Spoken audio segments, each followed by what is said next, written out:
Good afternoon, everyone. I'm going to go ahead and get started. My name is Nicole Fintel. I'm joined here by Kat Rollerson. Today, we're going to be presenting today's TA chat, reviewing lessons learned and examples from last year's gold and platinum level Florida PBIS model school applications. And we're going to be demonstrating what PBIS can look like at tiers 2 and 3. Next slide. I'm going to start us out today by reviewing a little bit of the history and the purpose of our model school recognition system, including our recent addition of criteria at tiers 2 and 3. Then I'm going to be handing the presentation over to Kat, who's going to be showcasing some school exemplars of tier 2 and 3 implementation taken from last year's model school applications. And we will be sharing some additional resources related to the advanced tiers, as well as some updated model school criteria for this school year. And finally, we're going to share some next steps to help your school support implementation at the advanced tiers for your applications next year. So I'm going to start out by providing a little bit of background information on Florida PBIS Model School Awards. Each year, schools that are trained and active with our project can apply for a model school status, where we use specific implementation and outcome criteria to recognize exemplar schools. So in addition to just generally celebrating successes, the model school program was created to encourage schools to continue collecting and using their data to monitor outcomes and guide their decision making. And the specific criteria to be recognized as a Florida PBIS model school has always evolved and expanded over time to match the progress that we see here in Florida around PBIS implementation, and to encourage schools to continue expanding and refining their systems. Today's TA chat will primarily focus on showcasing examples and lessons learned from last year's gold and platinum model school applications, with some linkages to our application items for next year. But today is not going to be a review of the full criteria for model school awards. If you are here today to learn about specific criteria for obtaining an award this upcoming year, I encourage you to check out the recording of last month's TA chat, which is linked to on this slide, as well as the various resources that are in our 22-23 Model Schools Live Binder. And I think Therese shared in the chat the link to today's handouts, and if you access those handouts, you can access the links on all of our presentation.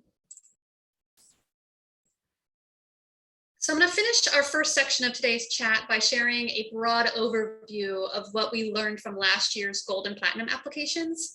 And then Kat is going to go through each of our focus areas and provide specific examples and exemplars. So last year was the very first year for our project in collecting data and recognizing schools for their implementation at tiers 2 and 3. We did not know the type of information that schools would be able to report for the advanced tiers, and we weren't sure which areas schools needed the most support to fully implement. So therefore, we treated last year as an exploratory year for our gold and platinum awards. Most of our application responses were accepted last year, and we ended up recognizing 258 schools for their efforts to explore implementation at tiers 2 and 3. A team from our project then reviewed all of the responses we received in the gold and the platinum applications, and we did a few things. First, we created a feedback resource that's linked. It's linked on that previous slide, where we identified the types of responses that we did not accept for a model school award, as well as examples of responses that we did accept, but that would not be something we accepted in the future. And that resource was shared with all of the schools that applied for a gold or platinum award. We then took all of our reviewer notes and that resource, and we used that to develop the updated model school criteria for the 22-23 school year, including a detailed criteria resource that that's pictured on this slide here. This resource goes item by item through this year's application and identifies minimum criteria required to receive an award. Nicole, I was just going to intervene real quickly and say the PDF handout that Therese, she put our little link there. All these links you see on the slide should work for you in that PDF of the handout. So just so you know, every slide we go through, that's a link like this one. In the handout, you'll be able to click on it and go right there. Just reminding you of that. Yes, and we have a lot of links, so that's a very good reminder. Thank you, Kat.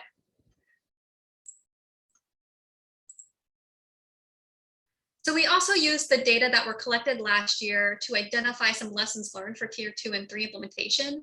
And those lessons learned kind of fell across 5 areas of focus. The first was for the identification process specific to Tier 2. We learned from our model school applications that while most schools are using data to identify students in need of additional supports, it wasn't always clear how those data were being used and if there were specific decision rules that were tied to data that were consistently followed in identifying students. So Kat's going to go through some examples in a minute for that focus area.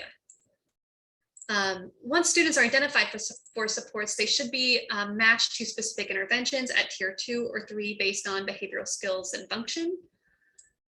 And then specific interventions should, the next point is that specific intervention should be offered in addition to the interventions offered school-wide. So last year in the model school applications, there were a number of schools, probably about 10% of applications that we reviewed, who actually described Tier 1 interventions that were available to entire school or entire class as what they were implementing at Tier 2.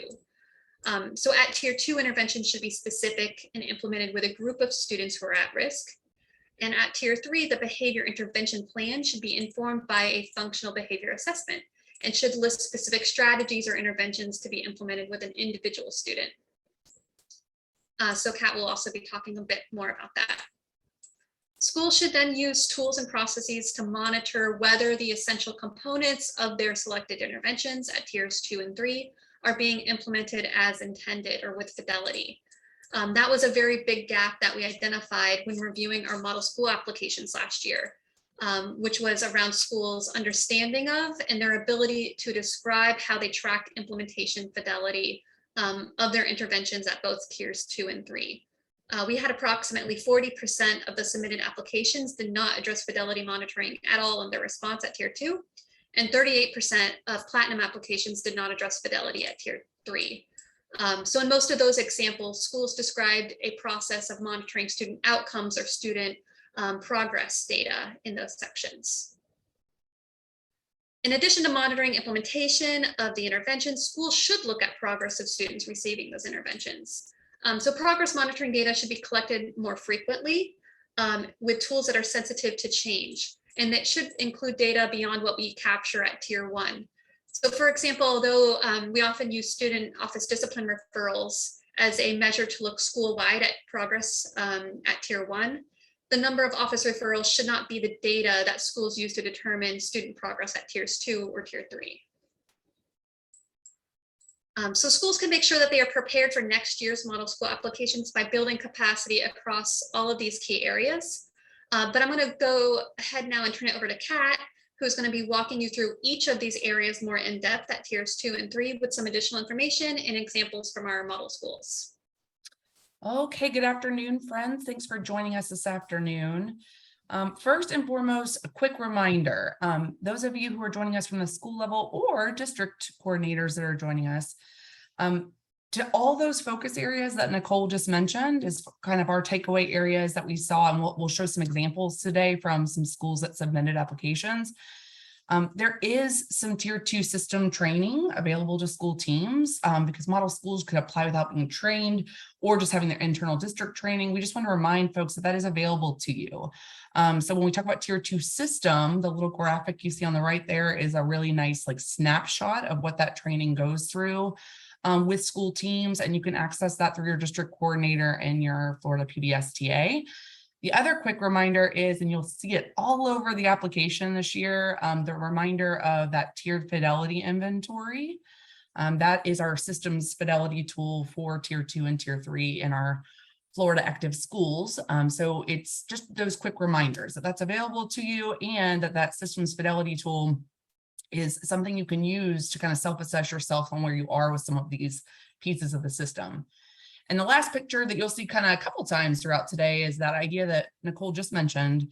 If we're talking about Tier 2 or in Tier 3, we're always talking about on top of or in addition to those Tier 1 foundational pieces of school-wide PBS. So our teaching our school-wide expectations, using reinforcement school-wide, some of those things we train you in tier 1 and that you implement as part of school-wide, we're talking in addition to. So we'll be clarifying that through some examples today. So welcome to the busy slides. We did pull exactly from the application, just a link as we give you a couple of reminders. We will never leave you without resources to take away or reference as you go in either your own improvement as a school team or a district coordinator helping support school teams.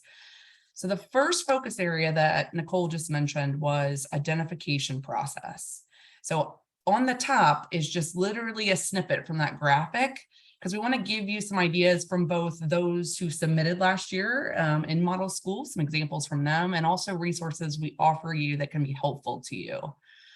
So for tier 2, part of the system is we give you some examples of what we mean when she said multiple sources of data. We're also going to give you some examples of what we mean by decision rules, because we're looking for both of those things when we talk about a really effective system or an exemplary gold model school. So the actual question right underneath, this is from 22-23. You have a little link to the practice application. Again, Nicole said that last chat they did went over that criteria. If you want to kind of build your background knowledge there, you can always reference that chat that she linked in the first couple slides. But right there, we're looking for one, our questions got a little notes on them. So taking away from those focus areas, we gave clarifications and items too, just to make sure we're covering clarity of question with also then what we're asking for to see that element. So for example, here, when we're talking about decision rules and multiple sources, we are trying to shift more to that file upload, just giving document or source, like what we use that illustrates that we do this. It tends to be cleaner that way. And I'll give a couple examples today from last year where we had it described well, but if we couldn't see it in a product, it makes it harder to see that that element's present. So just looking at the specific one now, we're looking for data sources, multiple data sources, and that we apply what we call decision rules there. We're always going to reference that systems fidelity tool items for you. And then the notes that you'll see in each item are going to be those clarifiers to help make sure the item's really clean. For example, here, it gives some examples of source documents like team meeting notes, intervention menus you might upload. Early warning indicators was really popular in applicants, and rightly so. It's a really good example of using multiple sources of information, like the top middle column there, in a way that applies decision rules. So we're gonna look at some examples of that. So here's the first item, and then just a couple examples. So this is one we actually use in training, but what we mean by decision rules. If a team was starting, it's October, November, right around now, and we're looking at identifying students for tier 2 supports, best practices, we're trying to promote them as across our school system using multiple sources of data. So you see in the example here, a decision rule would be students with 2 or more referrals, 2 or more subcategories if we're using a screener, like a strength and difficulties questionnaire screener, or a criteria like if we want to look at absences, we put a criteria there. So more than 15% of instructional days missed. That's what we mean by multiple sources and then decision rules. So some examples. One, again, we use Pasco's, and it probably even looks a lot different than this for Pasco if you are from Pasco on the call today. Just an example of what we mean by early warning indicators. Lots of applicants referenced that last year, which was great. It is a built-in system where we have multiple sources of information. Here you see course performance, you see GPA, attendance, discipline referrals. But not only are multiple sources of information referenced, but you see like kind of built-in decision rules. What's on track for this grade level? What's at risk? What's off track? So you can use multiple sources of data and kind of apply who's on track to be graduating or on track for success.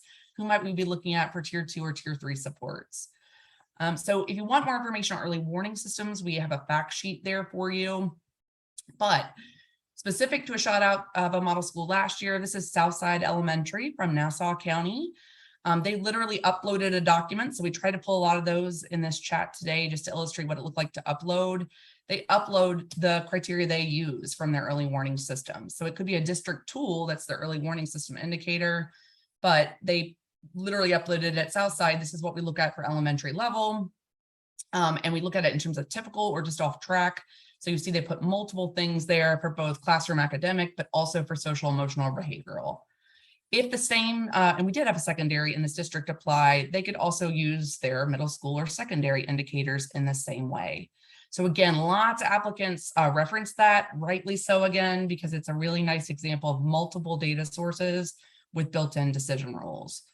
Southside, we gave the special shout out because they had uploaded that as an example, just like the item I just showed was asking to do that. So another source of data that we mentioned in training, so we wanted to bring it up today, and it's referenced in that graphic, is a teacher nomination process. If that's one that, and we actually had a lot of schools that I reviewed reference that, or even used our process forms like you see on the screen. Again, a reminder, every time you see a link, so in the top, that's actually hyperlinked for you in the handout. Nominations is another practical way. If you don't want to go as far as using a universal, like a screening or rating tool, you can use this as a kind of gated procedure where we ask teachers to just nominate their top 3 externalizers and top 3 internalizers.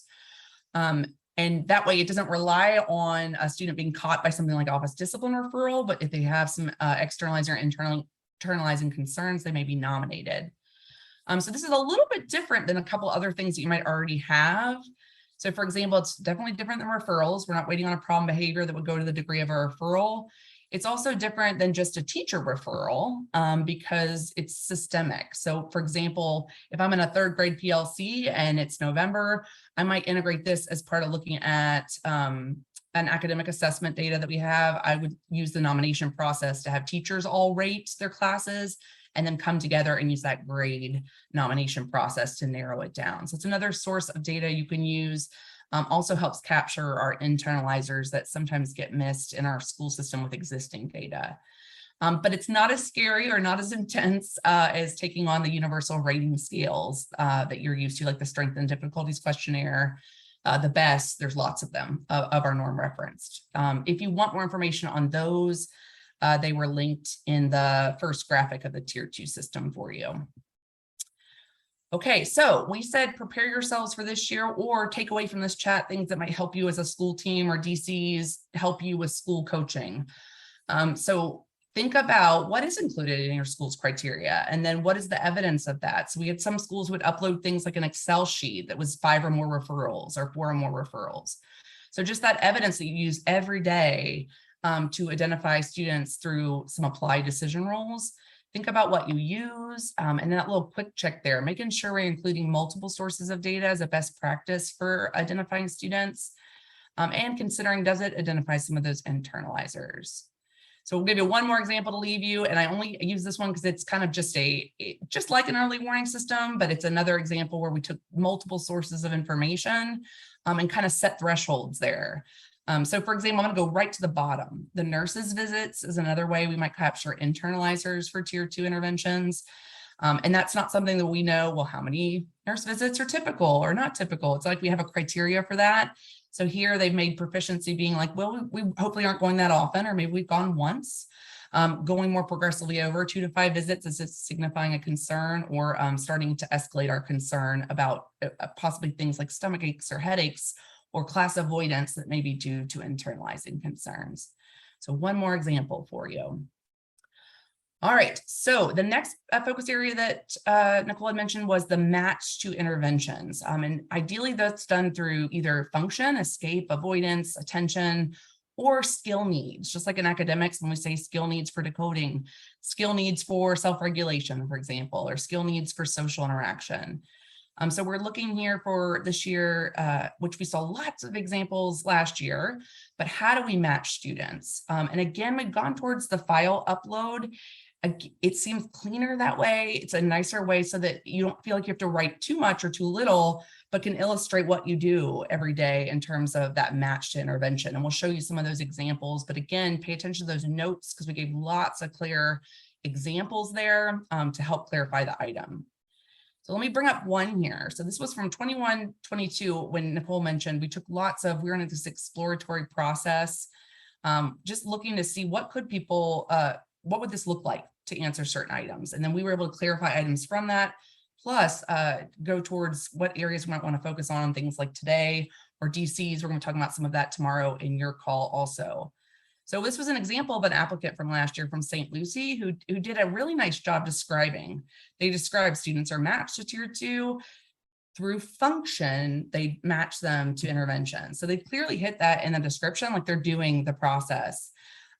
They then match them to either a check-in, check-out intervention that primarily tends to be attention-seeking behaviors, or a small group, like a small group social skills might be something like I'm escaping class or escaping peer interaction because I don't have the skills to interact with them. So they gave the example of we talk about it to match function. So we know we're going to match function to get in that intervention.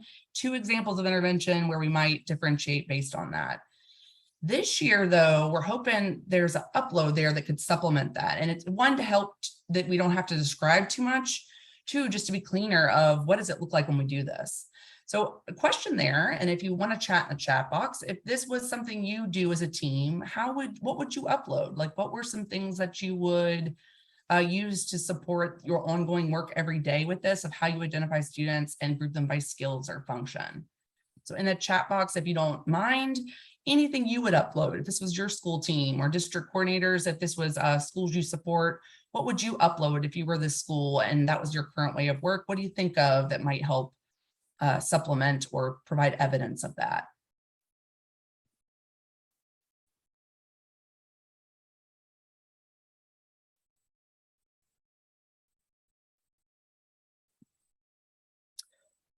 So any thoughts about, I just saw, thanks, Claudia. I just saw that. So spreadsheet with students matched to what intervention? Okay, great. So that would kind of be like how I group them in a spreadsheet. Perfect.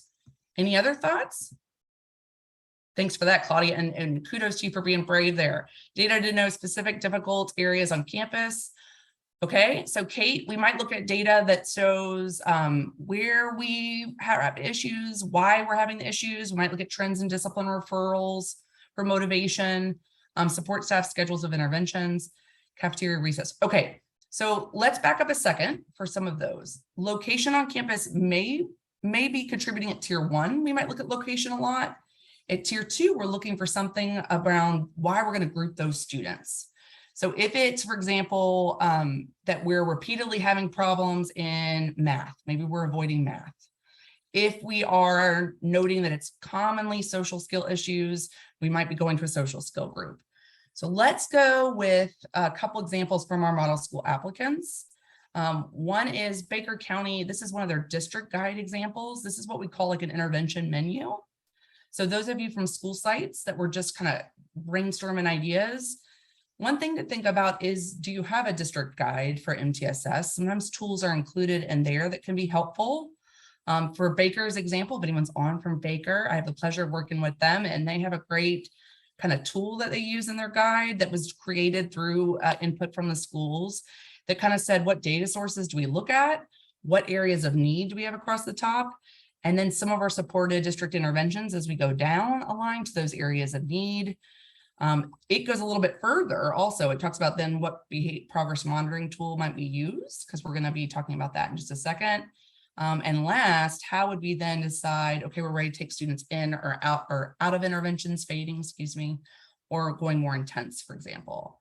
So this is a district resource that a school, Westside Elementary, was one of our platinum schools. They cited the guide, but also how they use it. So perfect example of something you could upload to show your process. Some other examples that we saw from schools is meeting minutes, like what we use to scaffold our discussions in tier 2 meetings that show how we match, for example, attention-seeking students to check-in, check-out. Or these students like social skills, we're going to put them in a social skill group. So this was an example of a nice tool that was district-based. I'll show you actually another district-based example that supports in a different way a little bit later, but was cited by a school that was a really nice example of how I grouped them based on the top. And their top, how they did self-regulation, aggression, social emotional skill deficits, performance or motivation. That was again geared by the district group. Those categories to them were the most user-friendly. You saw in our graphic, we use function a lot to do that, but we want to have that combination of both. So there was a really nice example from Baker, and then again, Westside Elementary, who submitted that particular one. So other ones that can be submitted, like I said, were meeting minutes. We'll give you a link of our sample meeting minutes that we have. discussion notes that you have, any kind of intervention grid like this, or just looking at, again, how what assessments or data points we use that then put them in a certain intervention. So that leads us to the intervention specificity. So again, that reminder, it's always in addition to tier 1. So the only reason I hesitated on those last couple examples that we were talking about with location, location definitely could be utilized to look at function for sure.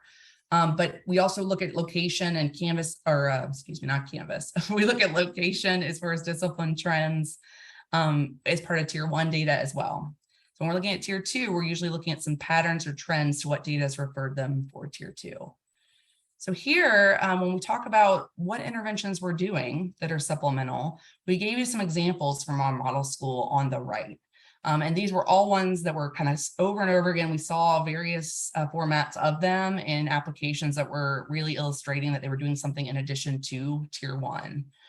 So check in, check out, obviously it's very popular because it's evidence-based, it's pretty practical. And we're going to use it for some examples in a minute. Social skill groups was another one that was really popular, and rightly so, very research-based, good approach. A note on that, it was easier and nicer when schools were doing social skill groups if you're using a certain program or evidence-based approach, noting that that was the approach or uploading what those groups look like. And we're going to look at a couple examples of that. Which most of the rest of the examples are like a vendor or a program that's evidence-based, like Second Step or zones of regulation. Check and Connect was mentioned actually by a lot of our secondary schools as a really evidence-based approach to mentoring that's dropout prevention oriented. And then self-monitoring we'll talk about a little bit as well as another example that was nice to see examples with it or an upload. So there's the items on the left. There's some of our examples from model schools last year that were clearly in addition to tier 1. And again, those notes, we added a lot of clarity to items just to double up on that it was clear what was being asked. And so always pay attention to those notes, because specifically to these notes, really clear on from the TFI and from some of our state guidance, what is supplemental. So you'll see additional instruction times A, B is additional structure predictability, and C is increased opportunity for feedback. Those are characteristics that make it supplemental. And we'll go through a couple examples of that as well in some of our applicants in a couple slides. Hey, Kat, I'm sorry to interrupt you, but we had a question come through the chat here about whether those interventions need to be evidence-based. That is a great question. I would encourage you that we have some evidence that's going to work with your population. I would really always choose an evidence-based interventions if it were me intervening with students. So we are looking for those evidence-based approaches. If you ever question about evidence-based approaches or things that you're using in your own intervention grid, that's something really good to talk with your district coordinator about if you're a school, or if you're a district coordinator. I know we often talk about that as TAs with them. We also have some programs that are research-based, so are built upon, like Sanford Harmony is a good example in our state right now. It was built on a research-based approach to social skill instruction, but it didn't quite have that evidence yet. It hadn't been out long enough. So they're slowly gaining that research, things like randomized control trials, all that fun stuff. So it was something that was built on a research-based approach, but as we had it available longer and longer, it was offered free to schools to try to gain some of that research. So all that messy answer to your question is say, try to go towards the things that we know are evidence-based for our students to work. Your next best step is the things that are built on a research-based approach. Maybe haven't gained that strong, like the randomized control piece. Last is, if you're a busy practitioner in a school, ask, just kind of check on what those examples are in your schools and talk with your district coordinators. District coordinators can talk with us. Did I get it, Therese? I think so. I'll let you know if anything else comes up. Okay. Thanks, Kat. Sure. So let's talk about the most fun word of the day. This was one of our biggest need areas as far as, and we dually clarify the item, plus it seems to be a really big area of focus or need. So fidelity. Fidelity is never a favorite word. I was kind of joking with you guys, but it's very important. So I referenced on this slide, we referenced our Gen Ed TAP rule in the state of Florida. So if you're not familiar with that, there is a general education intervention rule. It's been around a long time. And you'll see specifically there, it talks about fidelity is important for two reasons. It's important because it's tracking, did we implement something as intended? Intended in terms of being able to work for our students. And two is, if I'm the interventionist, just like with our teachers in the classrooms, do I feel equipped to implement that? So if I'm new, for example, of being a check-in, check-out mentor, do I know what I'm supposed to do there? And do I feel supported enough to actually go do that intervention every day in my check-in and check-outs? If I'm a teacher, do I know what my role is in that check-in, check-out? So fidelity is important, not just for ensuring that we're doing it correctly, for adherence and what's known to make it work, but that piece of do the people who are doing the interventions feel like they have the skills or competence to do that intervention, especially to the point of what was just asked, if it's a new intervention on campus, we definitely want to be tracking fidelity more so we can support students and our staff that's implementing the intervention. Same for tier 1, right, for our instruction. So reference that definition, then keep your eye on the arrow. This is a team prep thing. So think about your team and your schools. A lot of you listening are from schools. So as you think about that, that's something the team sets up. So we want it as part of the system. We want it ready to go. We don't want to have to be doing it every student that's referred, because at the end of an intervention, we want to be able to make these decisions that are really important, right? We want to see how many kids were actually meeting goals, how many kids weren't meeting goals. And we can't make those two questions, we can't decide those as a team if we don't have some of the prerequisites of A, B, C, and D on the screen. One of those is fidelity. So do we know an intervention was actually done as it was intended? We'll also talk about what's called like dosage, access to the intervention, because we're trying to decide as a team, did it work for the students? And if we just look at outcomes, we're going to miss a big piece of our decision-making and a big piece to help our kids. So we want to make sure we're attending to both. But the point here is the team sets some of those measures up. So we're going to walk through the same kind of idea in a visual in a second, then go through some examples from model schools last year, because there were lots that were successful in this element we wanted to highlight. So that piece, and also again, we linked that agenda, that sample agenda that kind of prompts teams the structure of what to go through in their decision making. Okay, so I said this is visually. This is the last slide, just through a little flow chart, and we talked through this a lot in our tier 2 systems training, but we're going to pull it out here for that idea of why fidelity is so important. So we as school team members who are very busy, I know, if we go through this whole process of matching kids to interventions like our check-in, check-out, or our social skill groups, and we have those additional resources to make sure those things happen, at the end of the decision-making, we want to be able to make these decisions about whether it was successful or not. So the idea is, like, let's say, again, we have a group of kids with social skill deficits. We put them in an evidence-based social skill group. What's got to happen during that group is two things. We've got to track not just the student outcomes. So is Kat improving in her social skills that we're working on, but also the intervention fidelity piece. Did the social skills group happen as it was intended to happen? Did Kat come to all her group lessons or sessions? We want to look at those pieces in order to make the end decisions of, should we continue this intervention? Should we try to support more of the intervention implementation fidelity, or do we need to modify or change the intervention? So before we talk about the last ones, what do we mean by intervention fidelity measures? I'm going to give you a couple. So we offer two examples of considerations here. One is a lot of programs come with their own published developed checklist. Second step comes with its own observation form or teacher report form. Same with skill streaming, same with zones of regulation. That's one I almost just forgot. They all come with their own. That's part of being a evidence-based program. They've come with their own tools to utilize for fidelity. So they're ready to go. The other examples, we just gave you a template or an example pulled, and I'll show you that with check in, check out, that teams can utilize to build their own skills in tracking fidelity. And last, oh, my little screen is blocking it there.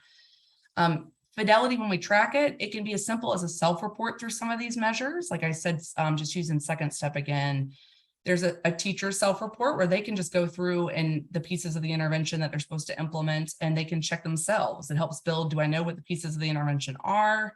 Plus, am I able to do those pieces?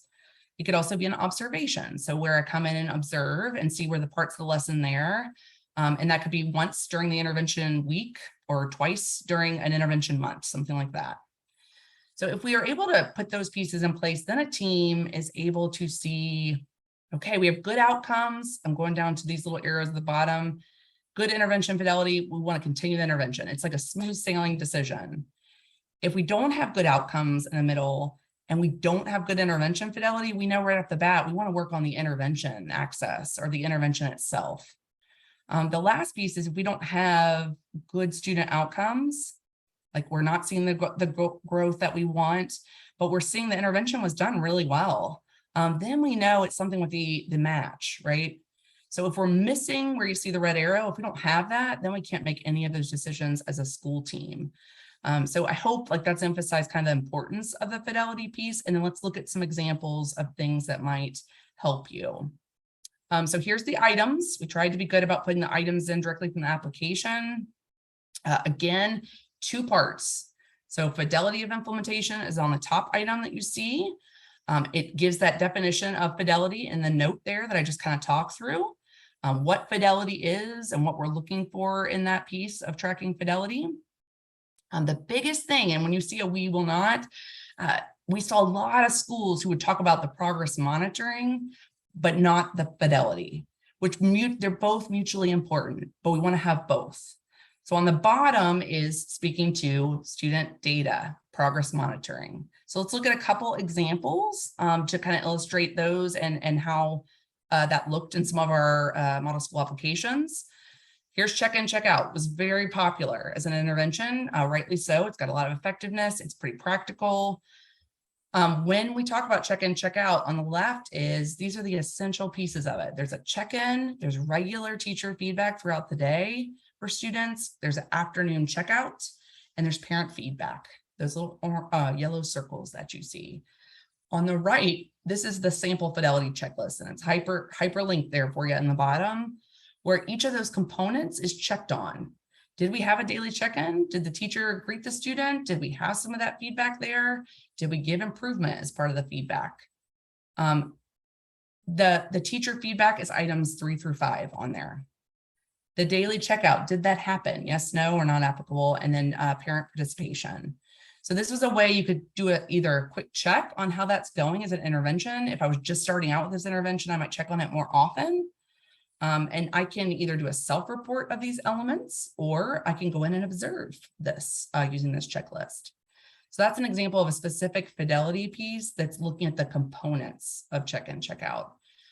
Check-in, check-out's known to work the best when we have these features in place. That's why they're on the intervention checklist. So that's one example. This is the outcomes. Remember, we said 2 things, the fidelity and then the outcomes. The daily progress report for check-in, check-out, that's the outcomes we're looking at. And a lot of schools hit on this. So a lot of schools said, we're looking at progress monitoring data. We're looking at things that repeat measures over time. This is an example taken from check-in, check-out. We use a daily progress report or behavior report card, mutually called that. And the reason it's a progress monitoring tool is it's a more frequent assessment of students' demonstration of the expectations. So we're doing daily or weekly ratings of those. And check-in, check-out, we're usually doing daily. So there's a little template there for that if you want to take a look at that a little more closely. But you can see how this is the outcome. This is what the student is doing during that intervention that we're looking for them to improve on. Whereas in the last slide, it's the intervention itself that's hoping to promote good outcomes. So we've got to have both. And then there are so many examples of daily progress reports, behavior report cards, and many of you, if you're listening, a lot of you gave us examples of those that were great. And I'll show you a couple in just a second. But this was a nice tool because it can be used across interventions. So for check-in, check-out, it's the outcome measure. It also can be used to kind of check in on, is this intervention happening as intended, just like the checklist that we just talked about. So we didn't want to forget to offer you, the big piece of today was what we saw on success, because we saw a ton of good graphs, by the way, guys. A good job on the outcomes always being linked to graphs.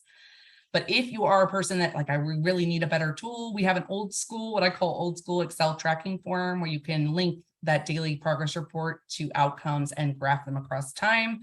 Many of you already submitted examples of that, but in case you need one, there it is. If you're doing it for check in, check out, it will probably look like the one for Kat on the left with our goal and doing it across time. For the Melissa example, that might be like a social skills group where we're doing it weekly. And then of course with our goal. So that's again the outcomes, but we pair it with the fidelity. So beautiful example. Let's give a big shout out to Castleberry Elementary in Seminole County. When they were answering their items even last year, these were uploads from them actual. So great job to them. There's their social skill group daily progress report. So on the left is the outcomes. They were looking at progress monitoring the skills they were working on in the group. On the right is their actual fidelity checklist, the tool they were using to check fidelity in their social skills group. So remember both parts in that little flow chart we went through, clear demonstration of this is what we use to track progress. And on the right, this is what we use to check the intervention fidelity. So great job to Castleberry Elementary. And again, there were many of them. We just pulled this particular one out, exemplifying both parts. And then some secondary shout outs for Brevard. And I use this one on purpose because here's a middle school DPR on the left, Jefferson Middle. They uploaded this as their example of progress monitoring. They didn't upload a fidelity tool, but just using an example from last year was okay to describe. This year, we're going to look for uploads just to help clarify. So Jefferson did a nice job talking about the concept of fidelity. They talked about, we look at outcome measures and then we talk with teams and mentors. We go through with the forms and mentors and discuss. So they're kind of doing this informal self-report with the mentors. We were looking, using a combination of, was that process happening of check in, check out that you see in their daily progress report, with talking to and ensuring their mentors felt comfortable, the check in, check outers, that this stuff was happening. So while that was okay last year to describe, this year we want to think about, and if they're uploading something like this as the fidelity, that's the outcome, we want to make sure we're noting how it's addressing both, that we're actually tracking that the intervention components happen. And then another shout out to Heritage High School from Brevard. They did a check and connect example. We just hyperlinked there for you. If you're not familiar with Check and Connect, it's a great example of an intervention. Their monitoring form includes outcomes that are progress monitored more frequently, and then also a source of fidelity. So what that program looks like. So that's hyperlinked in there for you. So great job to those schools. Quick note on self-monitoring. I said we'd talk about this one because we saw lots of examples of self-monitoring. Self-monitoring is a great intervention if kids have the skills, if they're able to do and track their own behaviors. It's a great intervention for them. Remember that fidelity piece of essential components, that's the little bulletin board color stickies you see on there. That's the essential pieces of what we mean by self-monitoring. We have to know what we're self-monitoring. We'd really define it. We'd collect some data. We'd then decide like how are we going to do that. And examples on the right for you. If I'm going to self-monitor, my goals there, I paid attention. I followed the classroom rules. Did I do that? Yes or no? We're looking for a goal of myself tracking my own behaviors. So if Kat can actually complete her assigned work and she just has been having trouble doing that, it's a great intervention. If I can follow the classroom rules, I have the skills to do it. I just got to remind myself and attend to it more. Again, great intervention. Not so good of an intervention if you have kids with skill deficits or that cannot track accurately. And I'll give you a funny example. My son just did a letter. There's already letters to Santa out. I can't even believe that right now. But he had to identify, my 6-year-old at the first part, have I been naughty or nice or a little bit of both this year? And what do you think he put? What do you think he checked when it said, or am I been naughty? Have I been nice or a little bit of both? What do you think that little 6-year-old indicated?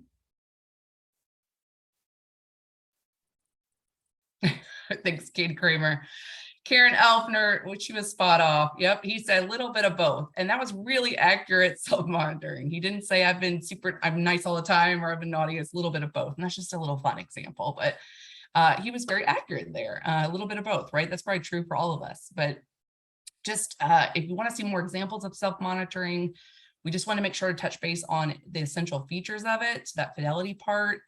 It is an intervention where the outcomes, like a DPR, or for example, in this little one on the right, the yeses or nos, that's definitely something where we could be looking at fidelity with the tool, but we want to make sure we're covering those essential features. And we gave you some examples of from Intervention Central. Okay, and then another shout out, JD Parker from Martin County. They had another example of kind of a district flow chart or district menu.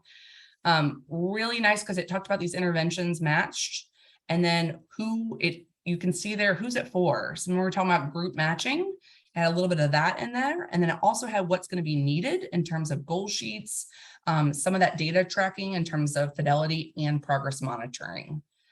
So it gave kind of a menu of what their supports look like, who's it for, how's it matched, what's a good match for it, some of that Baker example.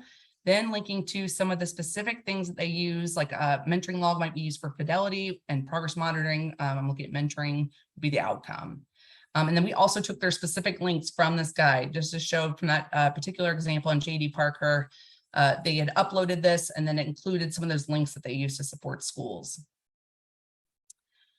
And then again, there's a plethora, guys, of evidence-based curriculums you might be using. Tier 2 intervention programs like skill streaming, leaps, ripple effects. There's just so many out there. The point here was to keep in mind that if they are a program, if they're packaged, if they're together, they almost always come with their own fidelity tool that you can pick up and use. I kept using Second Step as one. They have an observation tool. They have a self-report to help with those features. They might also come with their own measures of student outcomes. So just keep that in mind if you're using some of those programs on your campuses, that you don't have to reinvent the wheel and to explore that in the materials, because you can almost always find them. And I'm going to show you an example from Duval County uses a little intervention grid that's kind of in the works as they go. But when they're listing out some of their programs, like you see the box there, Zones and School Connect is 2 programs. They've linked it in the menu for schools to be the fidelity measures right next to it. And then some of the measures they can use for progress monitoring is also hyperlinked there. And you'll see the one above, they were using the daily progress report tool that was hyperlinked, but just to use as an example of 2 programs, or they just hyperlink to make it easy for the schools, or schools, you could do this also. Districts, if you're listening from a district level, this is a nice support for schools of kind of what tools are available to you to track fidelity and outcomes. So that's a shout out to Duval County. Last note on fidelity before we dive into some tier 3 specific things. Lots of example of what we call like dosage. That's the jargony term for it, but a lot of you, this may look familiar. If any of you are like, oh, I have something like this, or our district guide includes something like this. Really popular measure of tracking fidelity. So where we say they were either there, or we see the check marks here, it's check in, check out. I was present Monday, Tuesday, Wednesday. I was in a session 20 minutes, if it was a social skills group, something like that. This particular one on the right is also, it's combining fidelity tracking with dosage, like present or absent. Then it's got the progress monitoring score. So here you combine both things on one sheet, which is why I think it's very popular of a method. It helps reduce documentation, because I know that's really tough. But we just wanted to give that consideration to school teams. When you're talking about dosage, if you're just tracking presence, that's not going to explore those procedural things. So for example, if I'm new, if this school, and these are made up names, by the way, Kyle H, if these are new and we don't look at the components of check in, check out, we really want to make sure that the people doing check in, check out, and the teachers implementing the feedback are clear on what the elements of that are, because this isn't going to document that piece. It's only going to look at presence or absence. So really popular for academic interventions because of the amount of minutes that are known to correlate to outcomes. But just keep that in mind. And then you see they use lots of notes here to kind of note things. If you were doing something like the model school we looked at earlier that said we do a lot of conversations with mentors, it'd be a really nice way to kind of put some of those notes in there. And then this is an everyday practice, like how I'm working with the mentor. So I want to give a quick note on that. So as we wrap up, the last piece in Platinum is all about the tier 3 systems. Some of the things we've gone through in themes overlap, but we wanted to pull out some specific things to tier 3. First and foremost, and that will be ongoing, we have a live binder of Tier 3 resources. As that's anytime our live binders are updated or changed, we send those new links out, or you'll be able to access them on the website. The most popular interventions that we noted were functional behavior assessments that led to then the intervention of a behavioral intervention plan. And then of course, individualized counseling was another one that was mentioned. So we want to go through, for Tier 3 in the application, we specifically asked questions this year about not just the number of students who are receiving Tier 3 supports, but students who are students with disabilities or NESE, in addition to students who are in Gen Ed, because ideally in best practice, Tier 3 is available to all kids. Now, if you are by chance a self-contained program, that would be a little bit different, or a self-contained school. That's the minimum though in our district. Most of our Gen Ed public schools, we're always looking at access of Gen Ed with students with disabilities. And then we're looking at progress again. So progress towards goals, okay? So quick reminders of tools. These are things available if you're just looking for tracking tools of who's receiving. We put 2 links in there for you. We have a summary tool that's literally just a table. If you want something simple across that, underneath is a little Excel tracking tool that you can keep track of students on your campuses that are receiving Tier 2 and 3 and kind of look at the effectiveness overall of Tier 2 and 3. So we put those links in there for you. But most importantly, we want to give you some examples from our successful model schools last year. So again, guys, that piece of 2 parts, fidelity of implementation. Was the behavior intervention plan done as intended? Pay attention to those notes as you go, as far as what we mean by intervention fidelity. On the bottom, what was the outcomes? Were we able to meet goals? So let's look at some examples of those. So Hillsborough, this was an awesome example, and it's okay if you can't see. And again, we gave you this handout with the big slides on purpose, but great example of, they had a fidelity checklist to the behavior intervention plan. That was part of their behavior intervention plan implementation. There was review dates you can see where we were looking for, is that part of the plan in place, not in place, or was it not applicable at this point? So that's a nice way that if I'm a teacher responsible for a piece of a plan, and maybe a behavior intervention person is coming in and checking with me, I can support that teacher if they're having to implement pieces of it. We can check in on if it's present. That was an example of tracking that the plan's happening as intended. On the right, they also had, of course, student outcome data. Just like we talked about with the Tier 2 examples, there's the graph that shows the either growth in a desired behavior or reduction in a problem behavior. And even better, right below the graphs, it shows how they use their fidelity data. So we made a decision, has it been implemented within intended fidelity? So great example from Robinson and Hillsborough. At Tier 3, there's an example including both parts of fidelity with outcomes. Another nice example here, and we included this one on purpose because it gave a little bit of the counseling internalizing Tier 3. But on the right, or excuse me, on the left, is fidelity of implementation. They use prevent, teach, reinforce as their approach at Tier 3. There's the strategies for prevent, teach, and reinforce, and their check that they're doing for treatment fidelity, or what they call treatment adherence. So they're looking for just, are those elements pregnant? They're not pregnant. Are they present? Are the elements present? Are they absent or not applicable? And then on the right is, of course, the student outcome part. And here they were using internalizing. So that's why we pulled this specific one out. Great job by them. As far as they were looking for, if you see in teach, they were meeting with a mental health counselor weekly at the school. The outcome they looked there is emotions or coping skills improving through the subjective units of distress emotions thermometer. So great example by them as far as fidelity, and then a student outcome on the right. And then we do have also examples where mental health counselors, like when they're saying using weekly, whatever approach I'm using in therapy, like a CBITS or bounce back or coping cat, they're using their own procedural fidelity checklist to make sure that they're doing that approach as intended. So that was a great example by them as far as Tier 3. The last resource, we want to make sure you know it's available. If you do want the graphing part, just like the DPR in Tier 2, the IBurst is really popular, not just popular as far as effectiveness, but it's popular for people like the use of it, and have a lot of good, people found it user-friendly is what I mean by that. And we gave you the link to that. It's on our website right now. just why there's two pictures on the screen. It wasn't just to make you dizzy. It was because on the left is problem behavior and reduction of problem behavior. On the right is desired behavior and behavior we want to see go up, because we definitely want to track both. We want to look at is the desired behavior improving with the reduction of problem behavior. So we wanted to make sure to reference that for you. So that is the whirlwind of our lessons learned. We hope we have done a combo of one, showing you some examples of success with some of those focus areas. I know we've given you lots of resources. In that we are jam-packed today, please, first, the survey that Teresa has greatly prompted us with, please complete that for us.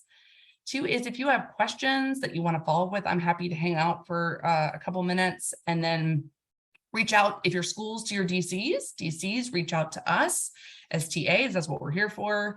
If you want to dive into more of these focus areas yourselves or with some examples, we could definitely do that. This was just to provide some of those overview. Thank you for joining us today. I apologize, I'm about a minute or two over. But again, we hope this was helpful for you of kind of thinking through some of those pieces of tier 2 and 3, and then some walkaways that you can work with on your team, and some resources that can help you.